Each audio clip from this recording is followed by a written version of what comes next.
Hi, I'm Casey Bell, and you're watching Writer to Writer Interviews. Hi, I'm Casey Bell, host of Writer to Writer Interviews, and you are watching another episode of Writer to Writer Interviews. I had the wonderful opportunity to speak with Garth Pettersen of Canada and his journey in publishing his book series, a historical fiction book series. He featured his third book of the series. Let's take a listen at this interview. Garth Pettersen is a Canadian writer living in the Fraser Valley near Vancouver, British Columbia. When he's not writing, he is riding horses or working with young disabled writers. Garth's short stories have appeared in a number of anthologies and in journals such as Blank Spaces, the Spadina Literary Review, and the Opening Line Literary Design. His story, Rivers Rising, was awarded an honorable mention for the Short Story America 2017 prize, and his fantasy novella, Riverborn, was one of two runner-ups for the Windsor Editions United Kingdom Short Fiction Prize. Garth Pettersen's historical fiction series, The Athlean Chronicles, is published by Tergear Publishing, and all three books are available in most online outlets. Ladies and gentlemen, please welcome Garth Pettersen. What inspired you to write and publish books? When I was a kid, I won an essay contest when I was 11. It was $100, and I like the attention. I like the feeling of succeeding at something, and it was in writing that I could do it. So I sort of had a dream since then. I always wanted to be a writer. So when I retired, I had the time to kind of look into it and develop the craft. And here I am. Cool. So the book that we are featuring, remind me the title of it? Yeah, The Cold Hearth? Yes. That's the second or third book of a series, correct? Yes, third book of a series I call the Athlean Chronicles. Athling is an old Anglo-Saxon term meaning throne-worthy. So an athling was somebody who was in line for the throne, or, what we'd call a prince or whatever like that. But yeah. So The Cold Hearth is the third one, and the protagonist is a man known as Harold Harefoot, like the rabbit, right? Not hairy feet like hobbits, but okay. And not much is known about him in history. So I give him a character, and my research, I researched quite a bit, and there's very little information about him, but the texts that were written shortly after his death were written by one of his enemies. So I give him the benefit of the doubt and make him a more noble person than history has remembered him as. So you said not much is known about him. By any chance, have you ever considered researching to see if he has any known descendants alive today? Oh, that's interesting. No, I haven't. No. Yeah, that's a very good question. I like that. I like that. I like thinking about that possibility. Maybe it's me, Maybe. Maybe that's what encouraged you to write it. Did you, I guess, because you said you don't know much about him, so you're not really sure if what you wrote about is true. If any of them should know that they are a descendant of this person and they read your book, how would you think they would feel about you rewriting their ancestors' history? Oh, that's very good. I think they'd be pleased. Okay. So rather than being remembered as a villain or an incompetent or something, I make him noble and caring and loyal, and a strong leader, and yeah, well, no, any descendants would be pleased. That's good. Is this the end of it, or is there more series books? No, I'll have to finish the series. Probably my next work. I'll probably get to work on the next installment. It could be the last one. We'll see. I kind of write by the seat of my pants, so we'll see where it goes. I mean, I know historically where it goes. I mean, when I say I don't know much about the man personally, I know what happened to him, and I know what happened to. I know who inherits the throne, and etc. So I know what's happening in the times, and I know what happens to him. I just don't know the behind the scenes life outside of his. Yeah. Sure. Have you? Because it sounds very interesting.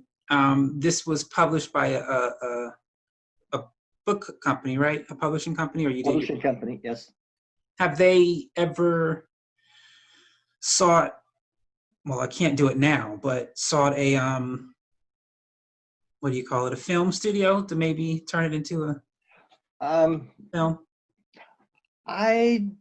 No, but I don't. That's a very good point. I should talk to them about that. I just had an editorial review I received today, and one of the things it was a 5-star review, and the reviewer said that she saw it as being the next Netflix sensation. So one can hope and dream, eh? Yes.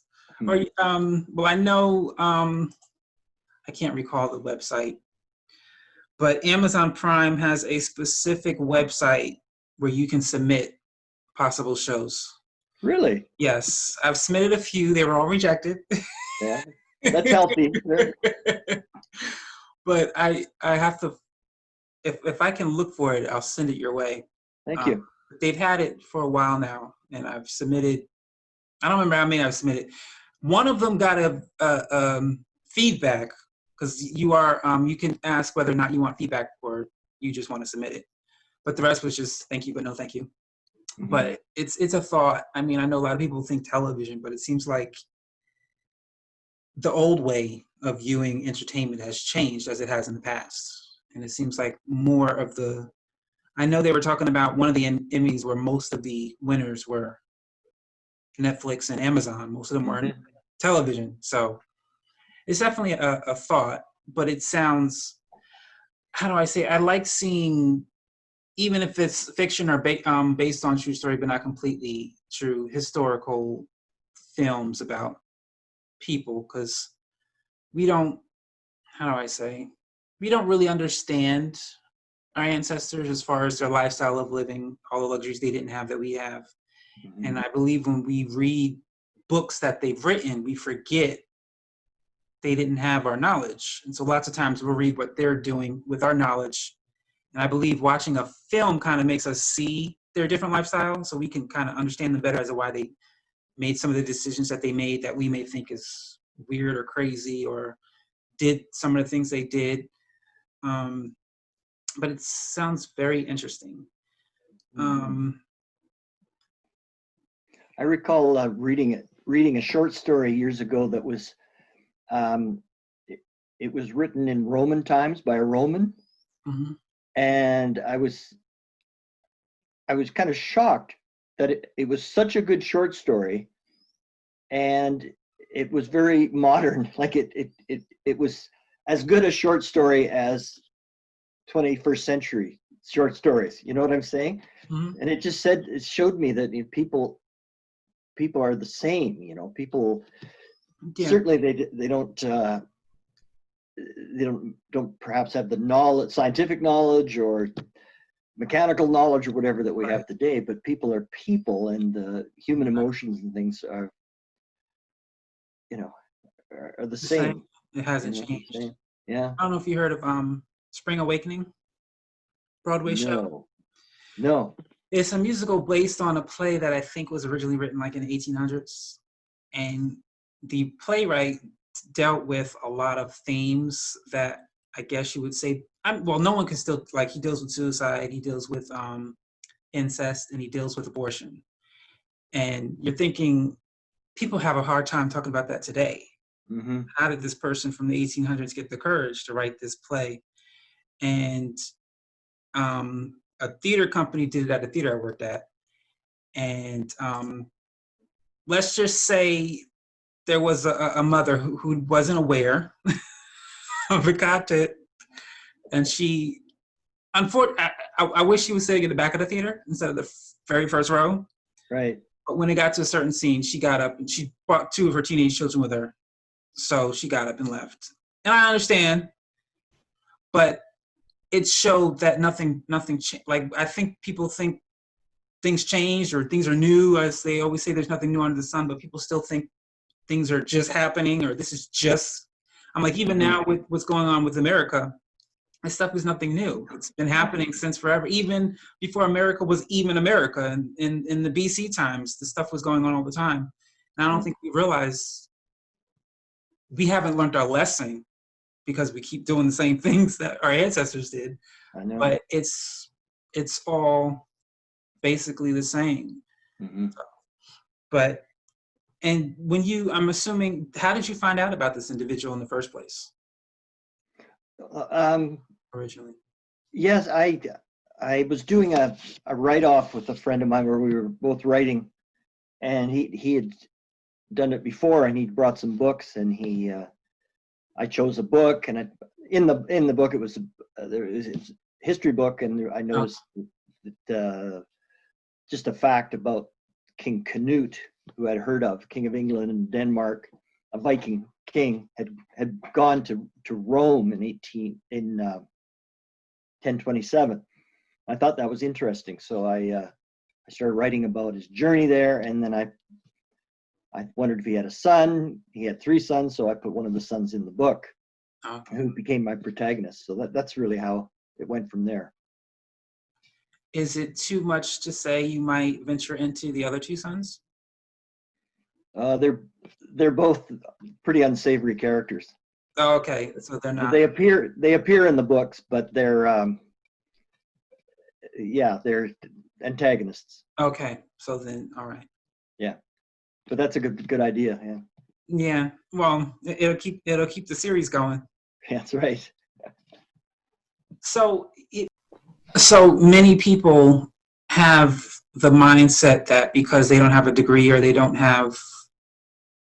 For me, my case, I did not do well in English class, so I didn't think I could be a writer, or I should, really. It was more so I didn't think I should be a writer because I wasn't good in English. But I knew I had a lot of stories to tell. I had a lot of messages to give out. So I really can't. I don't know what gave me the courage, to be honest, just to do it. I think it just kept in my mind, and I knew I had to do it. But what advice would you give someone who has a really good story to tell, but they are been discouraged, even by a family member, not to do it? What would you tell them if they came to you saying, "Hey, I got this great story, but I really don't know that I should do this"? What would you tell them?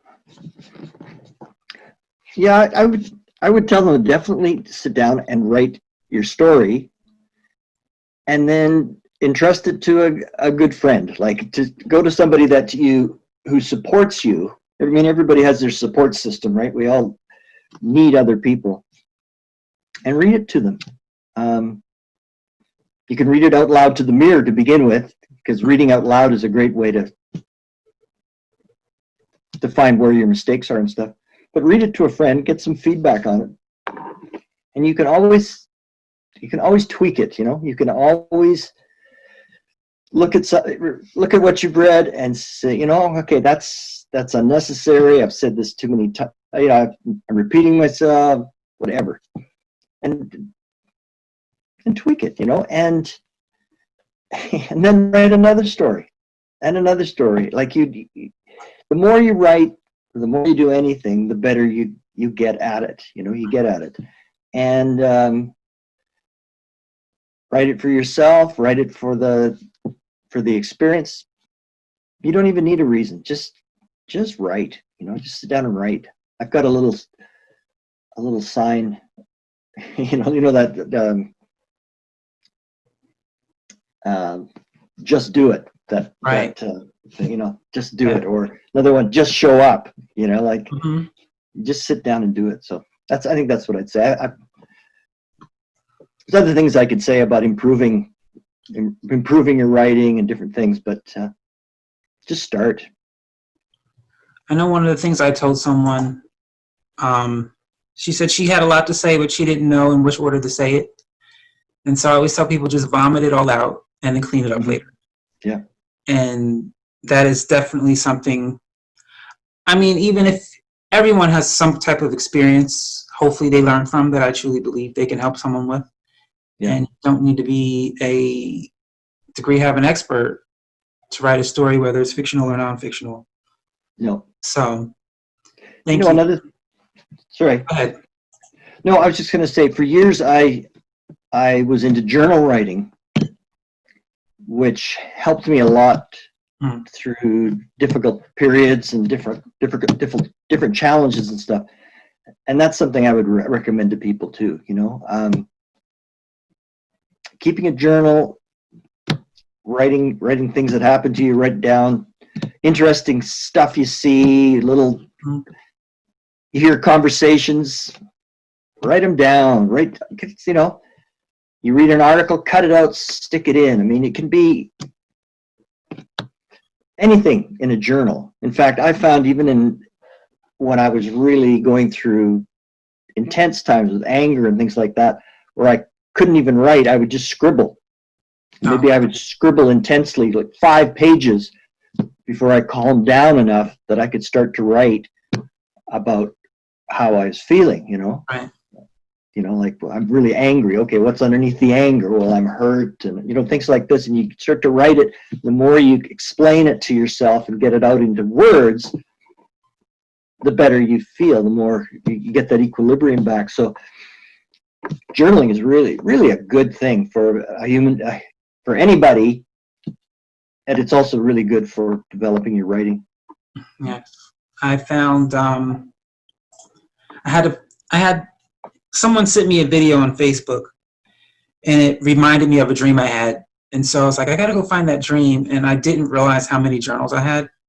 And they went back as far as 2000 of a bunch of just writings that I had in there.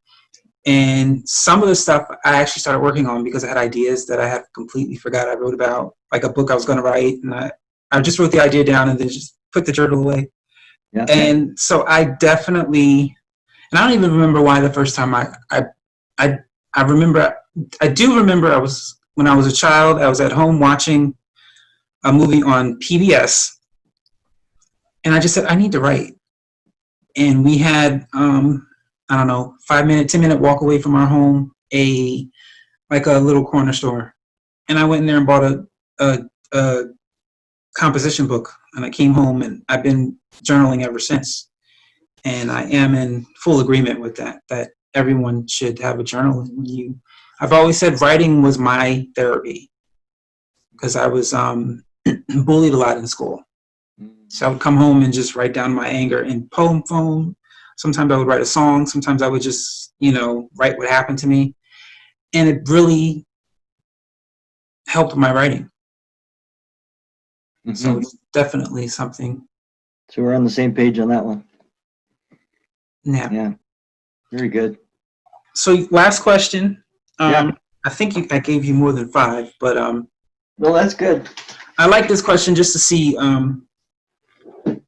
who people are influenced by. But if you had the chance to sit down with anyone, dead or alive, who's an author, or was? Oh, yeah. Who'd that person be? There was a writer,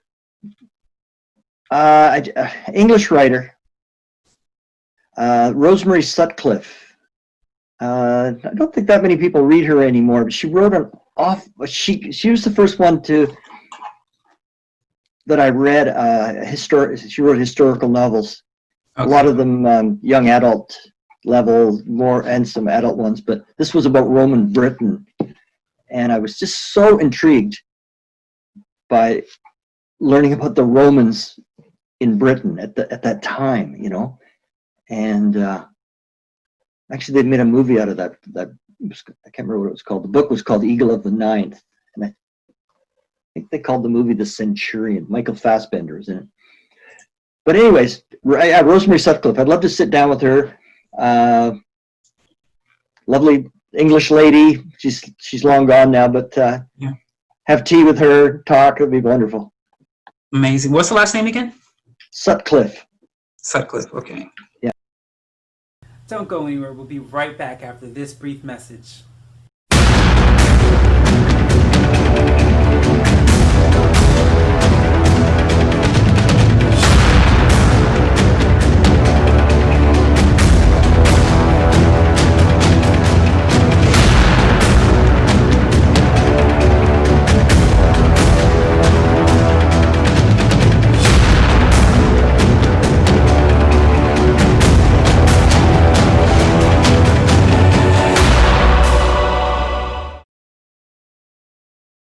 We're back. Let's get back into the conversation.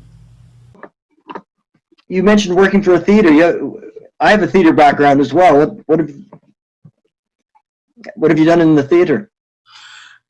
A bit of everything. I used to do acting. Then I gave that up. But I did mostly box office ushering. And then I've worked backstage a few times, stage crew. I've done building costumes, building sets. I've done a little bit of PR, not a lot. Marketing. I have my hand here and there in every bit of theater in the past, but mostly the theaters I work at, I either ushered in or I did box office. Okay. Yeah.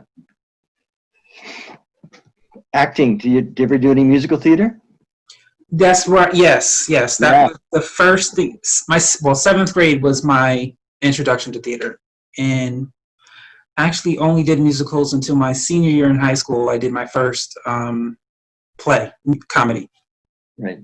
Excellent. Well, wish I'd been in theater in high school. Anyways, I'm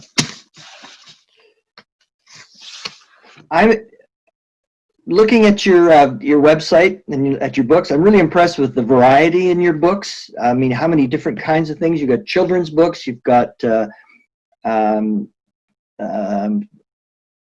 adult teen books. You've got adult fiction, poetry, songbooks, even word searches. I love word searches. Which of those works are you most proud of? You mean genres or just one book? You mean? Either. Well, I hate to pick favorites because I always believe your books are like your children and you can't pick favorites. But the one book I don't want to say like the most, but the one I choose the most it's called Essays from Dysfunctional Families and then Literary Betrayal. And that's because it's not necessarily two books in one, but it is. The conception of the book was I had heard a lot of stories about, let's just say people I know. I'm not going to say where I knew them, but I heard a lot of family drama stories. Yeah. And I guess you can say as a writer, I didn't see it as, oh my gosh, they should be ashamed. I saw it as, that's a great book. And a part of me was like, well, most of the people I know don't read my books. So if I write about them, they're not even going to know that I wrote about them. But then the other side of me was like, yeah, but what happens if one of them decides to read it and they realize you wrote about them and they get angry and yada, yada, yada. And I kind of envisioned myself one day going to dinner with my family, and they having a problem with me because they realized. So I kind of stepped away from the idea of using people I know's story to write a book because I felt like maybe that is betrayal in a sense. Mm-hmm. So instead, what I did was to kind of get over the case of not being able to writing those books was I chose to write a book called Literary Betrayal, where an author does that. He takes his family's secrets and he publishes it in a book. And the book was their reaction to the book and him. As I was writing it, in my opinion, it was pretty boring because you heard them complaining and being upset, but you never got the chance to read what he said. So that's when I said, well, maybe if the the reader got a chance to read his book, they would understand why his family and friends are so unforgiving of what he did. So that's when I decided to write essays from dysfunctional families, and it comes before Literary Betrayal. So you get to read this book written by this fictional author named Dean K. Brent, and then the next book you get to read his family's reactions of this book that became a bestseller. And I kind of, how do I say this? I made it where you could kind of understand why he did what he did, because it was at a point in his life where he was struggling financially and he didn't know what to do. So he wrote this book hoping it would become a bestseller, and he ended up getting a deal, I believe in England, if I remember, and he leaves the state. This book becomes a bestseller, and then on his way back home on his book tour, he ends up, even though he had no intentions, his publisher said, "Hey, this is where you were born and raised. Wouldn't it be cool if you had a bookseller, a book signing, blah, blah, blah." And he's thinking, "No, I can't, because I can't go back to my family." But it's his book publisher. He didn't really have a choice. So he goes back, and he feels like, I can't be where I grew up and not. Even if I know they might be upset with me, I can't just like pretend like I don't know. So he ends up, his mother actually ends up inviting him to whatever reunion they're having.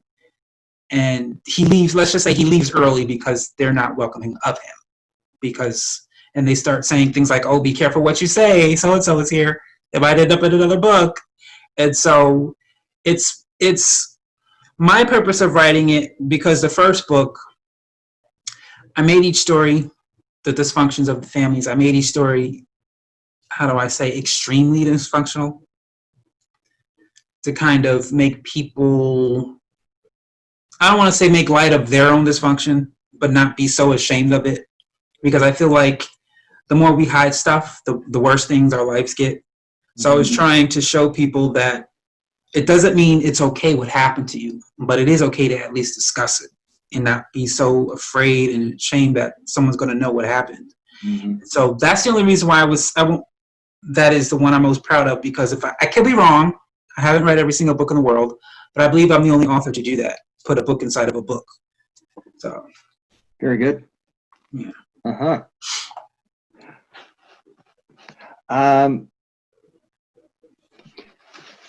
You're a very talented guy.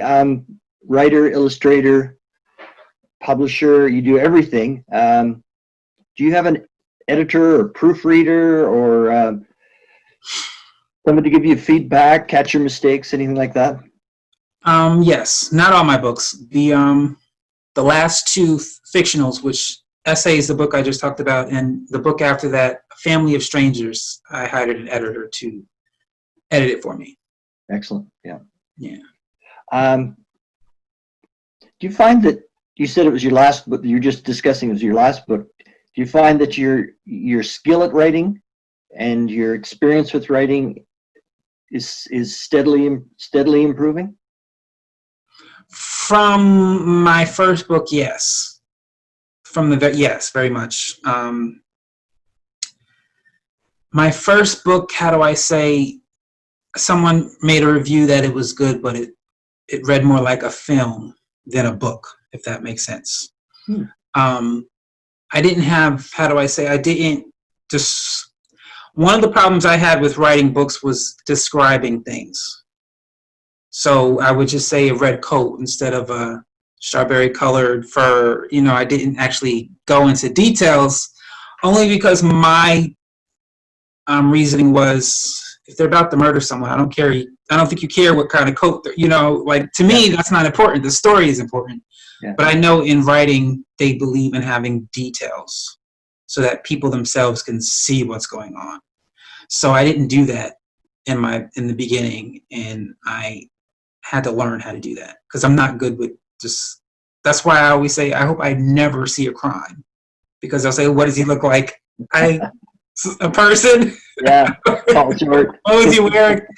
I literally don't, I can't, once I see something and then it's gone, I seriously can't really describe it. So. Right. But that's part of the process, right? Learning. Somebody points something out to you and they go, "Yeah, you're right." And then you got to learn that, right? So then you find ways of learning that. Yeah. Very good. Do you work full time at your writing, or do you have another occupation? The theater, but I'm not working at the moment. No, of course not. No. It was weird. So in December, I had a part-time gig in New York City at a theater, and well, temporary really. So when it was over, I started looking for more work, and I got a new job, and I literally worked it for 2 days. And I think it was like Monday, Tuesday I worked it, and then I think by Wednesday, Thursday, the governor here in New Jersey was like, everyone stay home. And so I emailed them and I'm like, am I coming in or is this it? And the funny thing is, the second day, and I guess I should say this for those who are watching this 20 years later, this is June 2020, we're in a pandemic, everyone's in a quarantine. The second day of me working, I got a phone call after phone call, because when you work in a theater, most of the patrons are senior citizens. So they were saying, we don't feel safe coming out. They're watching the news, and, the news is always making everything look 10 times worse than it actually is. So they're saying, one lady was like, my husband, he had some type of condition with breathing of some sort. And she said, I don't feel safe bringing him out. Can I get a refund, et cetera, et cetera. And on that day, it looked like, in my opinion, like everyone's just overthinking it. It's not that bad. Mm-hmm. And so by the time we get to the third or fourth day and everything gets shut down, I'm like, oh, okay, so this is serious. This is like actually a thing happening in real life. So it's been weird, because a part of me wants to go back to work and a part of me doesn't. Yeah. Like this whole pandemic has caused me to do this, and I'm working on other projects. And now I'm like, if I can make those projects my full-time work, I don't know that I want to go back to actual work, if that makes sense. Even though I know I would miss the theater, because I enjoy something different about live stage theater as opposed to a movie theater. Absolutely. It's just different. And the excitement of the crowds, and sometimes even like I worked a show, and I don't know whether he had too much before he came to the theater, but because I work at more than one theater, but the theater I work at had a bar. So I don't know if he had too much before he came in or if he had too much at the bar. But he definitely had too much. And we had to call the police, literally, during the show. And some people were like, oh my gosh, it's horrible. So me, I'm like, this is wonderful. Like it felt like, I don't know, to put it, the next week we had another show where, I don't know if you ever heard of Karen Carpenter. Oh, yeah. They had a tribute band. And of course, the music was nice and quiet. The crowd was nice and quiet. And it was, to me, I'm like, I said, this is so boring. We need to call the police, because that was more fun than this quiet, boring crowd. Sounds like that was an actual theater experience. The police coming, yeah. And I mean, the thing is, I've always liked the Carpenters, but I've never heard an album all the way through. I've heard a song in between other songs on the radio. Yeah. I didn't realize how mellow, quiet every single one of their songs are. So it just got very boring after a while. Yeah. And I was like, I need some police here and somebody drunk doing something stupid. But that's the fun of theater. You from day to day. We had a dance recital, and some man bought his new girlfriend. He was divorced, and they came to see the child. He brought his new girlfriend to the dance recital. His wife wasn't happy about it. She didn't believe she should be there. Let's just say, when I said they drew blood, they literally drew blood. And we had to call the police. And then the mother and the mother-in-law got into a fight over this. And so it's like, when people think theater, they just think ballet, opera, boring. But when you're working in the theater, you never know how boring or how crazy that night's going to be, because every show is unique and every group of audience members is different. And that's one of the things I do miss about the theater, is mostly the audience participation, because you never know you just don't know. Yeah, that's great. Hey, are you a writer? a songwriter, a playwright, screenwriter, author. You write articles, poetry. If you're a writer, I want to sit down and talk with you. Go to my website, authorkcbell.com, and click on Writer to Writer Interviews for more information. Don't go anywhere. We'll be right back after this message.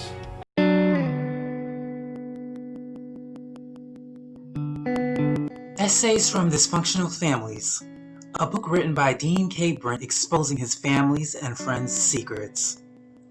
Literary Betrayal is his family's and friends' reactions. 2 books in 1, uniquely written by author Casey Bell. Available now.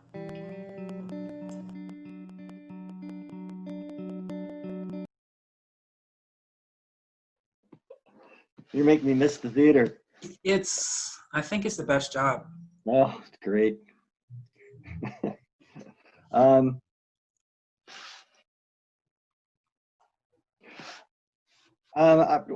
noticed your books that aimed at teenagers. You address challenges faced by them. Do you feel a calling in there to help young people at that age? Yes and no. I mean, I wrote the first book I ever wrote is a 4-chapter book, and each chapter deals with, her name is Stephanie Dane, her high school years. Yeah. So freshman, sophomore, junior, senior.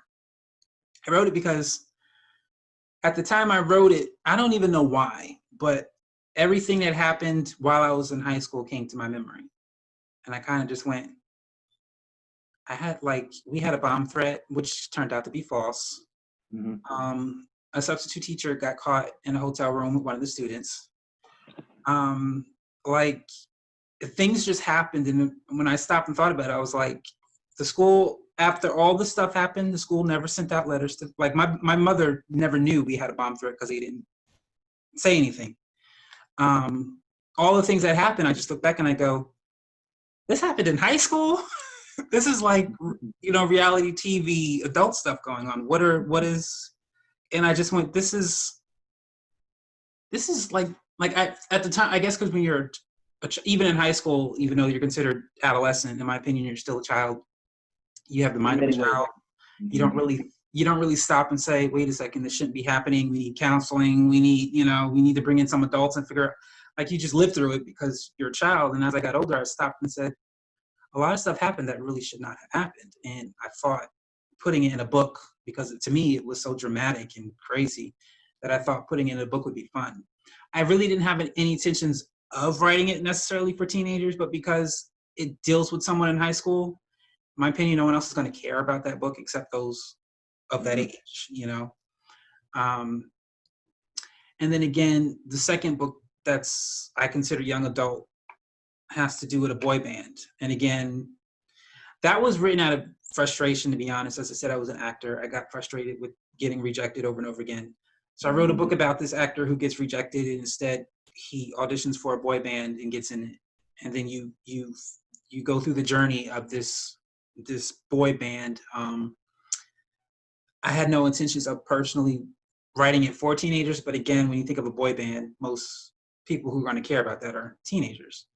Mm-hmm. So, but I said yes because after college, I realized how much the American school system did not really educate. A lot of the stuff they taught were not true.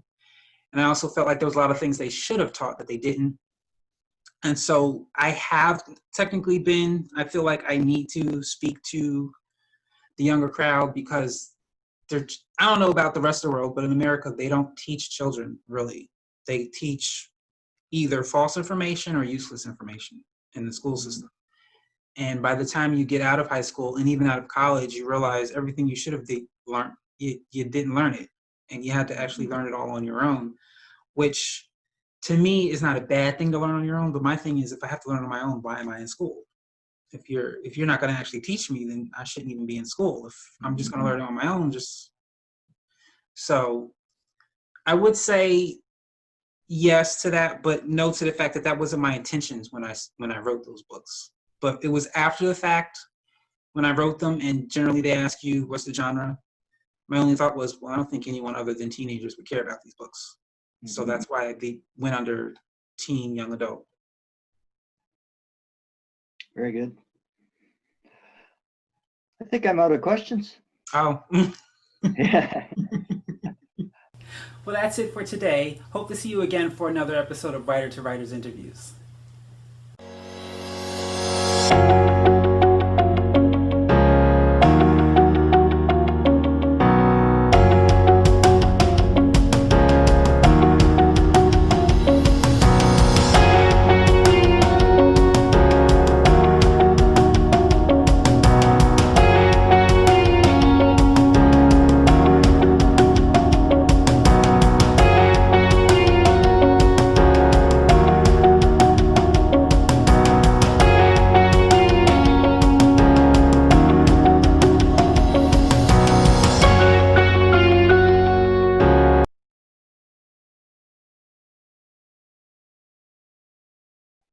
So I think we could probably talk all day, but I don't have any more formal questions. I'm glad to hear about your work in the theater. Yes, you never went into details about, because you said you have a theater background. I got it. I was into acting. I was sort of a semi-professional actor. I mean, that's to say, I think I got a check for $15 once. So It's more than I got. But yeah, I did. Yeah, for a few years I was in musicals. I was did some Shakespeare. In the city I was living in, I managed to get into a Shakespearean production of The Merchant of Venice with sort of the most renowned theater group in the city. So yeah, so it was a good time of my life, and occasionally I think about it now, like, gee, I could take older roles, but it scares me, the learning lines now. Oh, okay. Well, they have help. Yeah. They have people who help. The thing is, when you rehearse so much, it's kind of like remembering your name or remembering your phone number. When you're doing it a lot, it's not necessarily something you have to do. It just comes natural. I think the hard part is when you're like on Broadway and they give you a month to learn everything. Yes. But usually community theater, for the most part, you're looking at 2 to 4 months of rehearsal. Mm-hmm. Yeah. So, yeah. And even if you let them know, hey, I haven't done this in a long time, just give me a small part, let me work my way back up when everything's open. I know here they're still trying to figure out how they're going to open up the theaters, because I'm sure everyone is not going to want to sit next to anybody. That's right. So, yeah. Same here. Yeah. No, I think for me, I'm filing my theater experience under, been there, done that. I don't think I'm gonna revisit it this time. No. I'm pretty busy with everything. Okay. Yeah. I always think the funny thing is, I still have theater dreams where I'm backstage looking for my script because I don't remember my lines. I still have theater dreams of being on stage and not knowing my lines. And I'm like, where is it? And then I'm like asking people, can I borrow your script? Because I don't know my first line. I know nothing in the dream. But then I'm thinking, even in the dream, when did I audition for the show? I don't even remember auditioning. How did I even get in the show in the first place? And why am I have dreams of trying to change costumes, but I'm having trouble taking something off or finding a piece here. Like, I really don't know why, though, because I haven't done it in such a long time. And that's what actually scares me to not do it, is something like that happening. So isn't that funny? I don't know why I still have them. Yeah. I think theater is such an intense experience that it's fraught with danger, That's great. But I've never had, the thing is, when I was doing it, I never had those fears. Oh. And now that I stopped. And the funny thing is, the dreams always, when I used to do theater, the dreams would be in between theater. Like, it wouldn't be while I was doing it. It would be when I wasn't. Uh-huh. And recently, I think the last show I did was 2011, but I don't really include that because I didn't audition for the show. They 2 weeks before the show opened, someone quit. and they were like, "We need you." And I think I was doing publicity for the show. And they were like, "We need you," and I'm like, "Okay, I guess I'll do it." But other than that, I haven't done it since then, so I don't know why I keep having these dreams, because it's not like, and I really don't have any plans of going back either. Oh yeah. My last theater experience was when I was teaching elementary school. I used to direct the yearly play, usually a musical, and that was lots of fun. Moving kids around, doing the blocking and figuring things out, staging everything. That was a lot of fun. But you remember the last show? What it was? The last one we did? Oh, they were all children's plays, different sites. Okay. Nothing big like Godspell or anything. No.